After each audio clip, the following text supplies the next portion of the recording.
এই শব্দটির উচ্চারণ দা নাকি দি? এই শব্দটির সঠিক উচ্চারণ কি বুঝতে পারছেন? অনেকেই সমস্যার সম্মুখীন হয়। এই শব্দটির সঠিক উচ্চারণ কি সেটি বুঝতে অনেকেরই সমস্যা হয়। আজকে এই সমস্যার সমাধান নিয়ে পড়ে এই video.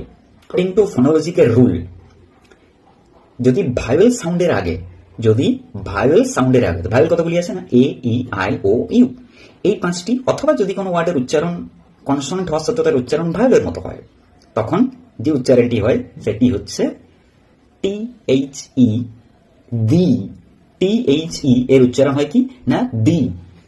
For example, the apple, the owl, the orange.